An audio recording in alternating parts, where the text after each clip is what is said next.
goes.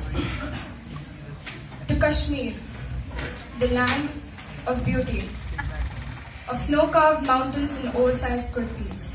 I see winters in a brand of tranquility I have never yet experienced. Of forests I always wish to camouflage in, trees I wish to hide within, hills that would surround me and my secrets and would never plead with me to break them down. The foliage of yellow leaves discerning the secret inner trail of a past that had somehow always lay ahead of me.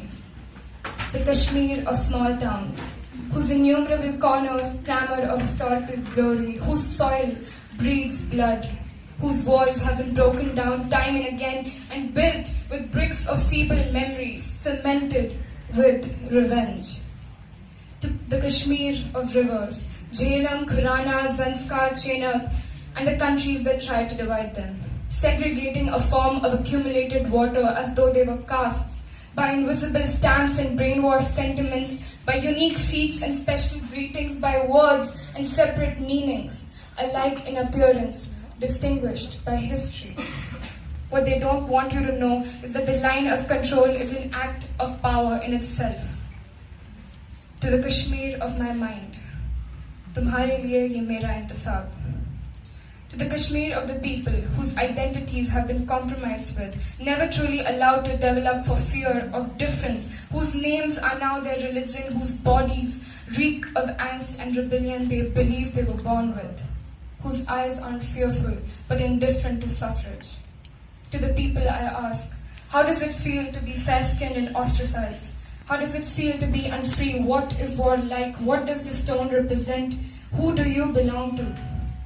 To the people I say, you make a third world country's problems seem very first world. To the Kashmir of the children, to whom it really belongs, who have seen more men in uniform than they have flags of justice, more green and saffron than the white of peace, more funerals than they have summers, more life than they have lived, who are left with Kashmir long after they have left Kashmir. These children, they exist in cancelled draft copies of news articles and in consideration of our leaders. They exist in pages we scroll through and label too depressing to read.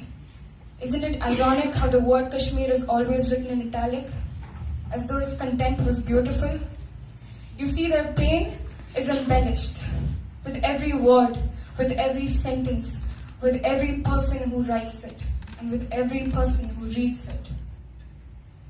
To the Kashmir of the mothers, do you send your children to war? Those arms of yours that cradle sleepless nights and silent tears, do they save you? Do they ever let you be? And finally, to the Kashmir of the world, I say, you will not belong to the world anymore. You will not be a scapegoat for our fantasies. You will not be the comeback of a dying argument. You will not be the tool for our leaders to stay in power. It's time their voices were drowned. You will not be the whisper or the gasp. You will not be the issue. I have been the perpetrator, used your story on my pages, turned your war to my rage. I have wronged you. The word Kashmir is written in italic for people like you and me, for people like you and me to go to schools, to go to colleges, to have a degree, to have a family, to have a life above and beyond institutionalized racism and genocide, to have a life away from institutionalized racism and genocide. Is it not privilege that our share of oppression is already being burdened on someone else's shoulders? And as I stand here, I know whose stories I steal. I know what a privilege it is to be here, in this world, in this universe, so far away from theirs. What a privilege to know how easy it is to writhe in someone else's misery, how easy to writhe in someone else's misery, how easy to always be the speaker